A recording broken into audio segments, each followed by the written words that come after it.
किशन भैया की शादी ठीक हुई, दादी माँ के उत्साह और आनंद का क्या कहना। दिन भर गायब रहती, सारा घर जैसे उन्होंने सर पर उठा लिया हो। पड़ोसने आती, बहुत बुलाने पर दादी माँ आती। बहन बुरा न मानना, कार परोजन का घर ठहरा। एक काम अपने हाथ से ना करूँ तो होने वाला नहीं। जानने को यूँ सभी जानते थे कि दादी माँ कुछ करती नहीं, पर किसी काम में उनकी अनुपस्थिति वस्तुतः विलंब का कारण बन जाती। अनुपस्थिति मतलब नहीं रहती तो वो देरी हो जाती। मतलब किशन जो थे वो उनके बड़े भाई थे, तो उनकी शादी तय होने पे दादी की व्यस्तता किस तरह थी। करती कुछ नहीं थी, लेकिन उनको ऐसा लगता था कि उनके बिना कोई भी काम नहीं हो रहा है। उन्हीं दिनों की बात है, एक दिन दोपहर को मैं घर लौटा। बाहरी निकसार में दादी माँ किसी पर बिगड़ रही थी मतलब बहुत नाराज़ हो रही थी। देखा पास के कोने में दुबकी रामी की चाची खड़ी हैं। सोना होगा धन्नो, रुपए मैं सूद के आज दे दो। सूद मतलब होता है ब्याज। तेरी आंख में तो शर्म है नहीं। मांगने के समय कैसे आई थी, पैरों पर नाक रगड़ती फिरी, किसी ने एक पाई भी ना दी। अब लगी है आजकल करने, फसल में दूंगी, फसल में दूंगी। अब क्या तेरी खातिर दूसरी फसल कटेगी? दूंगी मालकिन। रामी की चाची रोती हुई दोनों हाथों से आंचल पकड़े दादी माँ के पैरों की ओर झुकी। बिटिया की शादी है, आप ना दया करेंगी तो उस बेचारी का निस्तार कैसे होगा? निस्तार मतलब भला कैसे होगा? तो दादी माँ समय पे आने पर किसी को ज़रूरत पड़ती थी तो पैसे भी उधार दे देती थी। तो वही रामी की चाची से के ऊपर नाराज़ हो रही थी कि तुमने इतने दिन से बोला था कि जब तुम्हारी खेत में फसल तैयार हो जाएगी तब देंगे, और अभी तक के पैसा नहीं लौटाया है।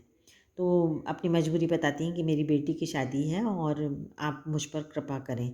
हट हट, अभी नहा के आ रही हूँ। दादी माँ पीछे हट गई। जाने दो दादी, मैंने इस अप्रिय प्रसंग को हटाने की गरज से कहा। अप्रिय मतलब अच्छी नहीं लग रही थी। लेखक को ये सब जो चल रहा था वो ठीक नहीं लग रहा था। बेचारी गरीब है, दे देगी कभी। चल चल चला है समझाने। मैं चुपके से आंगन की ओर चला गया। कई दिन बीत गए, मैं इस प्रसंग को एकदम भूल सा गया। प्रसंग का मतलब होता है कि इस बात को। एक दिन रास्ते में रामी की चाची मिली। वह दादी को पूतो फलो दूधो ना हो का आशीर्वाद दे रही थी। मैंने पूछा क्या बात है धन्नो चाची? तो उसने विहल होकर कहा, विहल मतलब व्याकुल होकर, उरीन हो गई बेटा। उरीन मतलब मैं ऋण मुक्त हो गई, मेरा उद्धार हो गया। भगवान भला करे हमारी मालकिन का। मालकिन मतलब दादी का। कल ही आई थी, पीछे का सभी रुपया छोड़ दिया। मतलब जितना वो उधार ली थी उसको सबको माफ़ कर दी दादी ने। ऊपर से 10 रुपये का नोट देकर बोली, देखना धन्नो, जैसे तेरी बेटी वैसी मेरी। 10 5 के लिए हंसाई ना हो, देवता है बेटा देवता। तो दादी पहले तो बहुत नाराज़ होती हैं, लेकिन वो अपना पैसा नहीं लेती हैं, बल्कि ऊपर से और अपने तरफ से पैसा देती हैं और बोलती हैं कि देखो लड़की की शादी है, कोई ऐसा काम नहीं होना चाहिए जिससे कि हमारी हंसी उड़े, हमारी गांव की, हमारी बेटी की हंसी उड़े। और 10 रुपये देती हैं। तो ये कहानी बहुत पुरानी है, उस समय जिस समय लिखी गई होगी उस समय 10 रुपये का जो मूल्य था वो आज के 1000 100 रुपये के बराबर था। उस रोज़ तो बहुत डांट रही थी। मैंने पूछा, वह तो बड़े लोगों का काम है बाबू, रुपया देकर डांटे भी न तो लाभ क्या? मैं मन ही मन इस तर्क पर हंसता हुआ आगे बढ़ गया। किशन के विवाह के दिनों की बात है। विवाह के 4 5 रोज़ पहले से ही औरतें रात रात भर गीत गाती हैं। विवाह की रात को अभिनय भी होता है। यह प्रायः एक ही कथा का हुआ करता है। उसमें विवाह से लेकर पुत्र उत्पत्ति तक के सभी दृश्य दिखाए जाते हैं। सभी पार्ट औरतें ही करती हैं। मैं बीमार होने के कारण बारात में ना जा सका। मेरा भाई राघव दालान में सो रहा था। औरतों ने उस पर आपत्ति की। दादी माँ बिगड़ी, लड़के से क्या पर्दा, लड़के और ब्रह्मा का मन एक सा होता है। तो अपनी भाई की शादी की याद करते हुए वो बताते हैं।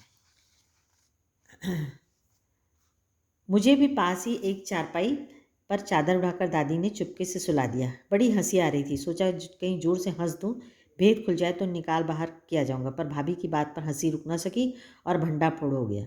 देबू की मां ने चादर खींच ली। कहो दादी, यह कौन बच्चा सोया है? बेचारा रोता, शायद दूध तो पिला दूं। हाथापाई शुरू हुई। दादी माँ बिगड़ी लड़के से क्यों लगती है? सुबह रास्ते में देबू की माँ बोली, कल वाला बच्चा भाभी। मैं वहाँ से जोर से भागा और दादी माँ के पास जाकर खड़ा हुआ। वस्तुतः किसी प्रकार का अपराध हो जाने पर जब हम दादी माँ की छाया में खड़े हो जाते, अभयदान मिल जाता। अभयदान मतलब क्षमादान। तो आप सब भी जानते होंगे, यदि घर में बड़े बुजुर्ग होते हैं, आपकी दादी होती हैं, तो यदि आपके पेरेंट्स आप पर नाराज़ होते हैं तो उस समय वो आपको बचाती हैं। तो लेखक भी वही चीज़ याद करता है कि दादी माँ के सामने मुझे सब माफ़ कर देते थे।